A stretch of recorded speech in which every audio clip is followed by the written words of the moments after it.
What's up, everybody? I'm T-Nut. And I'm 10 Too Quick, and this is Unstoppable Footprint, man. Today we got somebody dope for y'all. Dopey dope. Miss Tahnee Francis with Naija Wife Kitchen. Did I say that right? You said it Okay. right. First time. First One take Drake, everybody. First time go. So tell the people about you, like how they can get in contact with you, and you know what you're about. I mean, Just go time. yeah. I'm Tahnee Francis with Naija Wife Kitchen. You can get in contact with me via Facebook is the best way, my Naija Wife Kitchen page. Naija Wife Kitchen is basically, I am a Nigerian restaurant. And I say I because I'm the one doing the cooking. I'm the one doing the serving. I'm the one doing everything. So when I say we as in Naija Wife Kitchen, it's really me.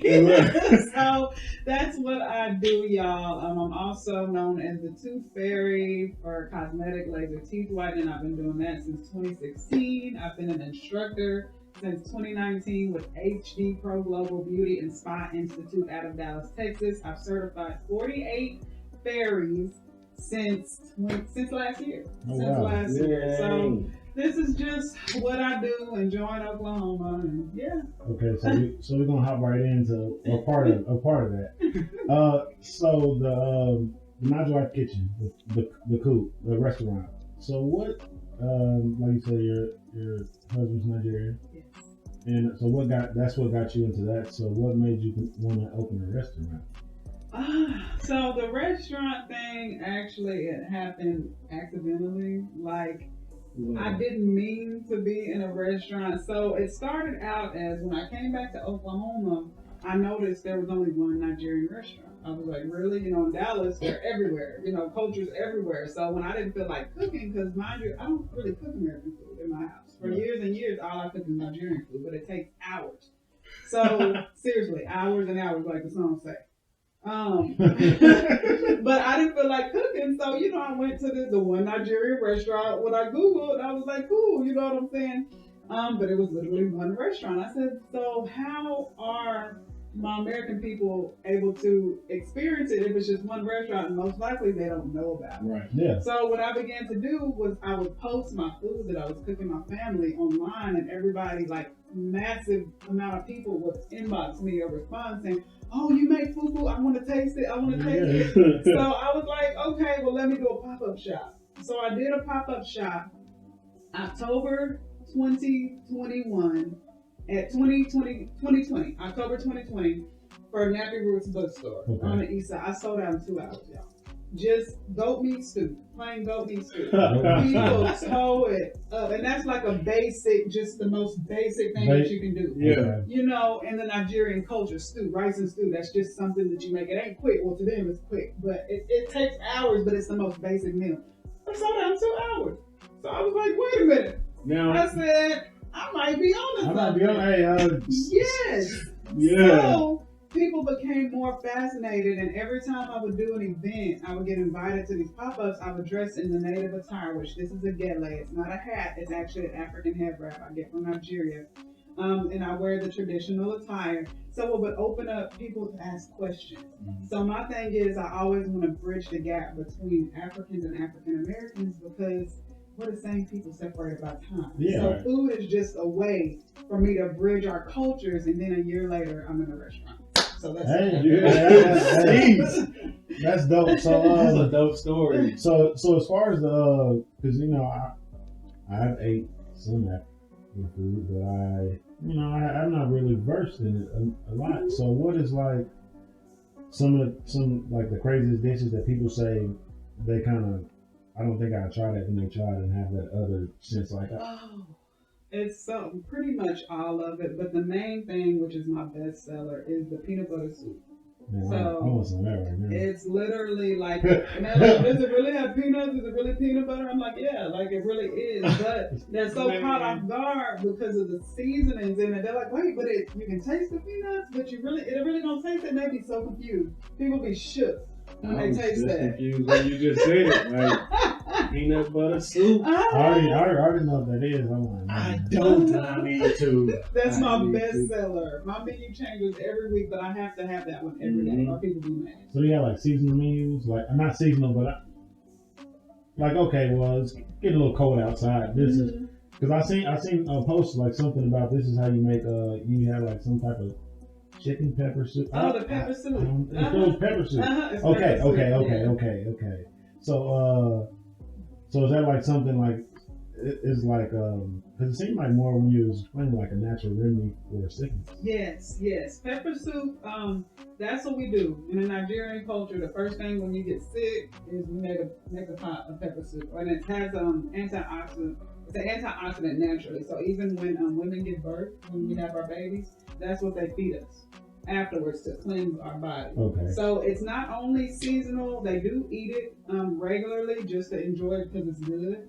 But it is for home remedies for sickness and an antioxidant. So my menu, it changes by the week only because I can't, me being the only person cooking, like I said, everything takes hours to make. I can't cook everything that I know how to cook. So I have to break it down and change my menu by week. That's dope. That sounds crazy to me. You are cooking and serving and everything. Everything.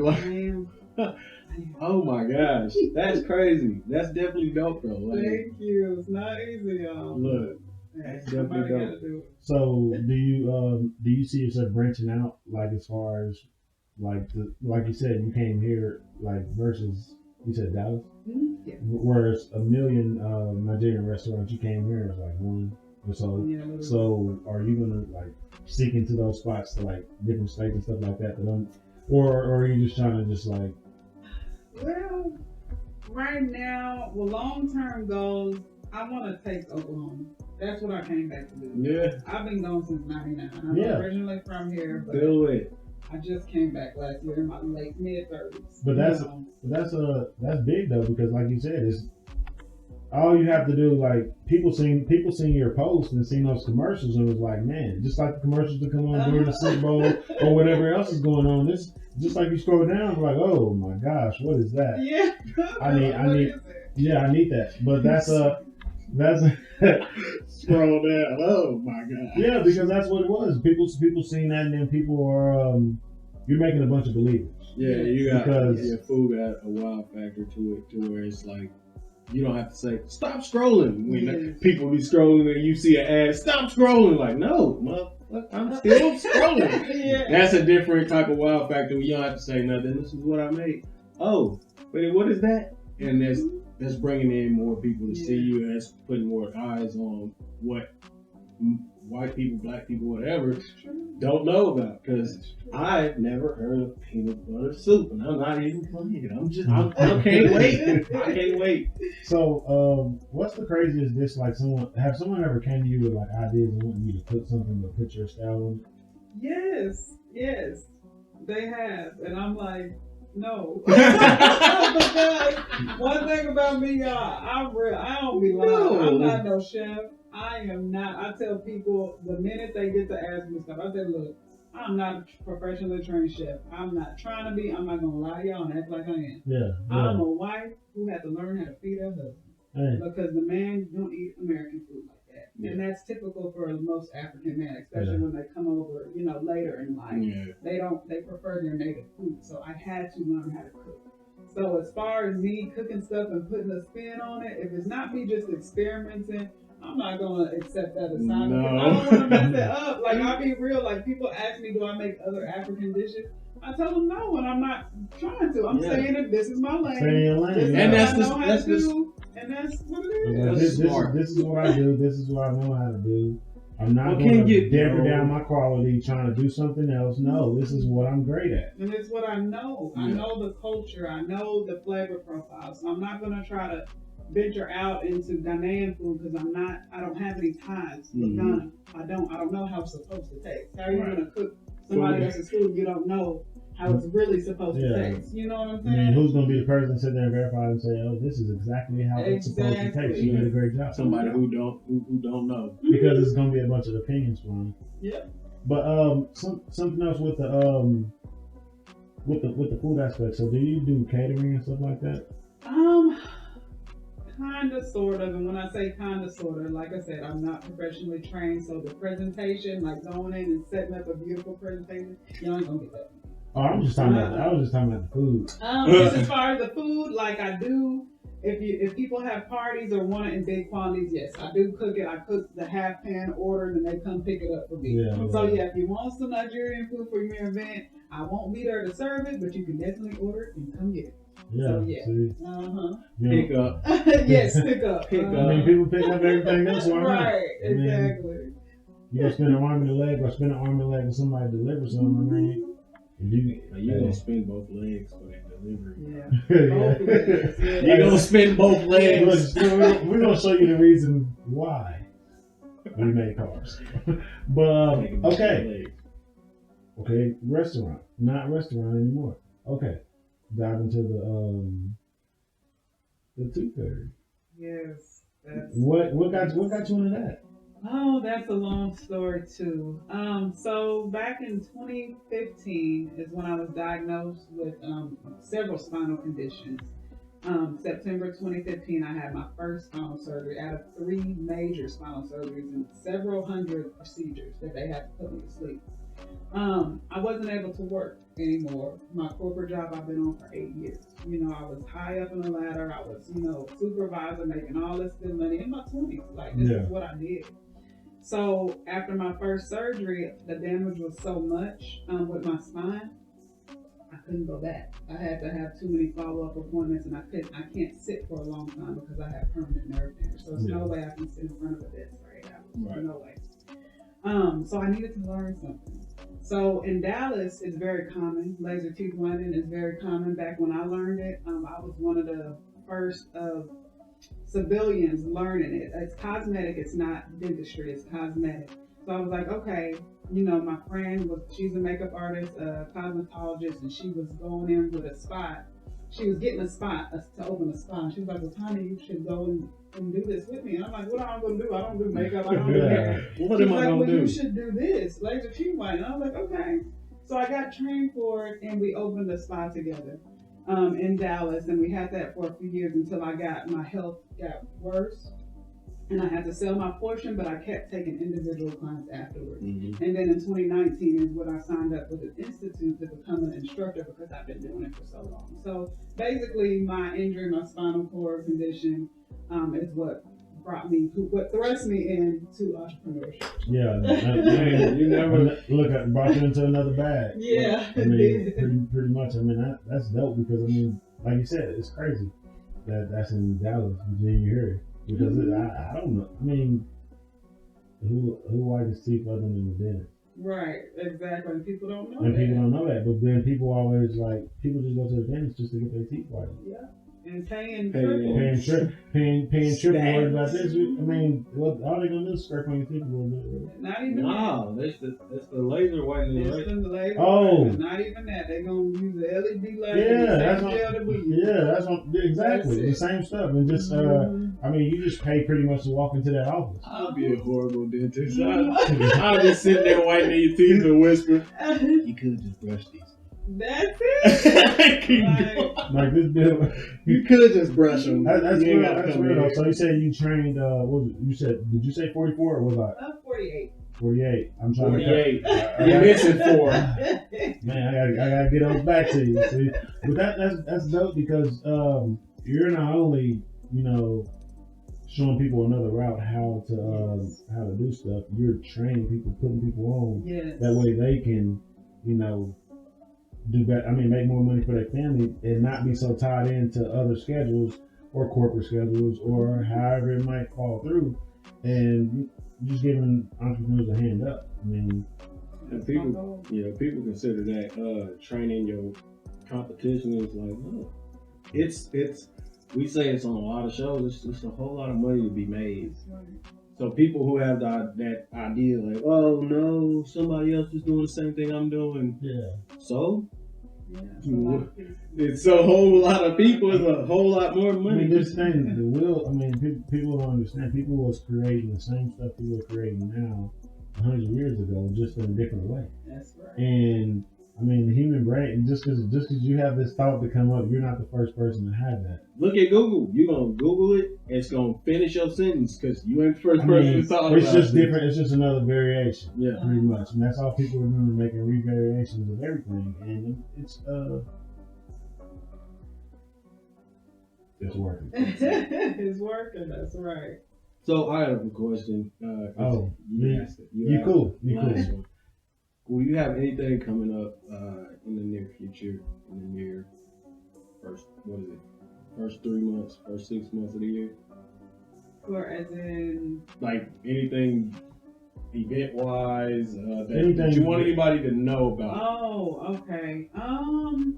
Not as far as events. I'm pretty much just focusing on getting this restaurant running smoothly to where I don't have to work it. So what is your new location again? It's downtown OKC, right across the street from the city bus station. We're at 502 North Hudson Avenue, right across from the bus station. You can't miss us. We're between the All City Plug dispensary and the convenience store. So if you're catching the Greyhound, you need something to eat. When you catching a Greyhound, yes. Anybody can caught that Greyhound. I really haven't. Then you are an anomaly. Then you are an anomaly. Okay, I'm going to dive into this part. Hopefully I get this right.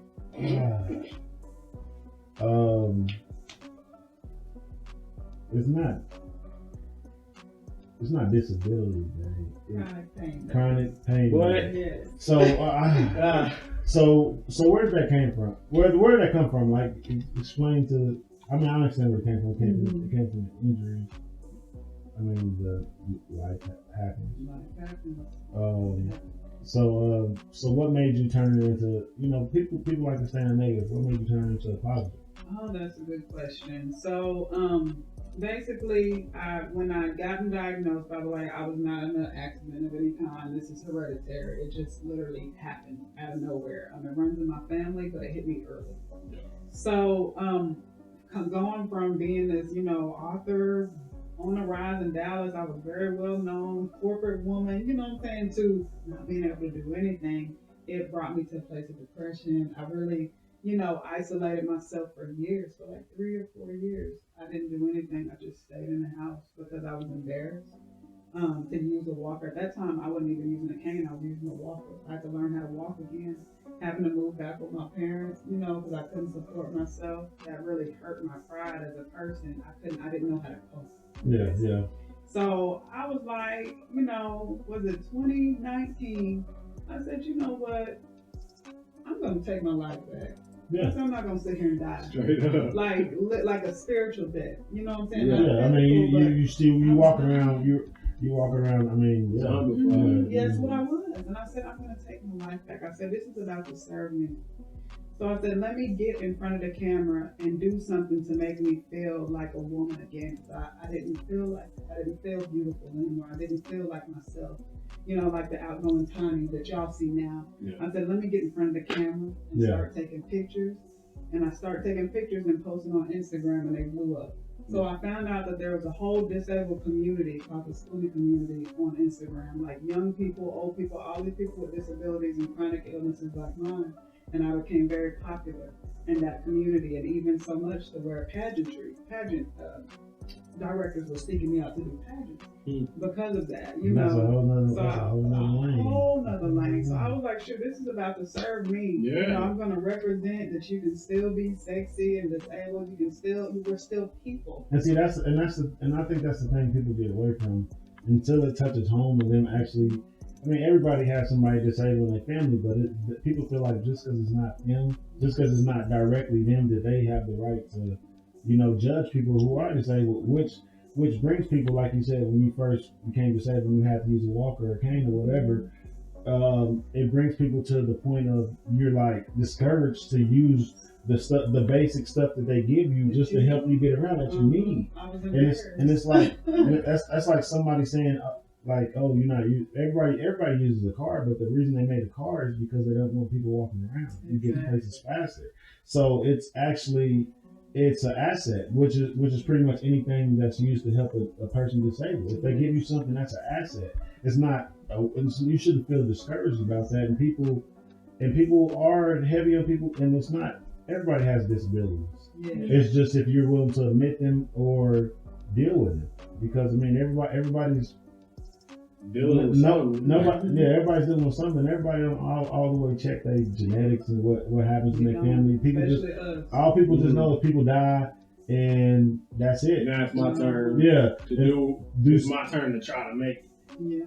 Yeah, I mean, it's just it's kind of a society thing because people with disabilities shouldn't be shunned down because people have crazy disabilities like geniuses. Yes. Geniuses disability, they're just too smart. Yes. They process things differently. Yes. That's still a disability. Absolutely. It's not a negative disability like people like the disabilities are not always negative. Yeah. But it's like, oh man, this person is 7 foot tall because their bones grew a certain way. I mean, that's a disability, but that's Shaq. That's right. No, but real talk. No, Real talk. that's a disability. Real But talk. it'd be stuff that's not normal. But I see what you're saying when you say that's a disability. But because it's not basketball players that get too tall is like, okay, it's gonna be something different about your bones. So your career is probably not gonna be as long as such and such and such and such because your bones can't take that. That's right. Yeah. Your height, you're gonna do good, but you're not gonna do good for long. It's society processing, bro. Yeah, it's society processing. That's the whole thing. But it is what it is. But it's dope. It's dope because, like you say, now you found the community, and you actually inspire people with disabilities to actually say they have a disability. One, because admitting it is the first thing. Right. That actually admit they have disabilities and feel free to talk about them and feel comfortable they can have a whole community that we can all share what's going on. So what did you do about this when this happened to you? Because I had something simple that happened to me, instead of everybody just sitting here like, oh, it's not happening. My body's going to work forever, and it's not. And the day you think that's going to work forever, the next day you will understand. My back hurts all the time. What's happening? That was me. I didn't take it serious. I thought it was just getting older. My back was just hurting. That's what people take everything as getting. We just thought it was getting older, and I waited too late to actually take care of myself. And about time, it was too late. The damage had already been done. I had a disc that was 25% herniated into my spinal cord. Yeah. They said they didn't operate immediately. I was in danger of being paralyzed. So now I'm suffering from that permanent nerve damage on my left side, which is why I have to use a cane. I don't use it all the time, but I never know when it's going to go out. So it's always in my in my trunk. So I waited too long because I just thought it was back pain, but it was something more serious. And then it's affecting my health now. Even, years later, it's just getting worse. It's degenerative. So it's never going to get better. It's considered a chronic illness. But I'm like, if I would have took care of myself earlier, which is a message to especially all of us Black people, because we don't like to go to the doctor like that. If you can nip it in the bud, I believe that if I wouldn't have waited, I wouldn't have be suffering so much right now. And see, it's dope that you flip the script because you can be the only one that's. I mean, in the perfect world, you suffered. Now you can let people know they don't have to suffer. You took that. You took the L, but it's not really an L. It's a win. Yeah. Because it's life. People don't understand. Life gonna hit you however it's gonna hit you, and you just gotta accept it and try to figure out ways to survive and keep living the best way you can. I mean, and it's like. It's easy to give up, and I'm glad you didn't give up because it brought you to where you are today. Like, and then it's gonna keep elevating because the thing is, giving up is easy. It's easy to give up. Yeah. But that giving up ride with you forever.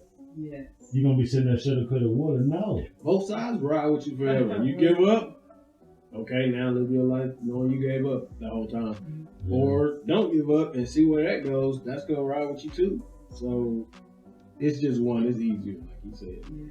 Because entrepreneurship is not for everybody. And there's people who know it's not for them. And they're like, well, no, I like my 9 to 5. And I'm like, okay, well, good. Because we need people that do that. Yeah, I mean, and if you want to do it, then I'm not going to discourage you. You need bosses. You need worker bees. You need people that connect stuff. That's not for everybody, but 9 to 5 is not for me. So. Yeah, exactly. Not for you. So did I miss anything?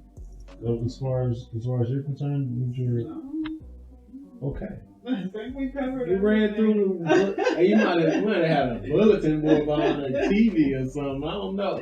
Well, you want your drink? Yeah. Yeah. I was gonna ask you that before. I was like, man, because I know I got thirsty. That's why I had 2 drinks today. Hey, Canada Dry and Crest water.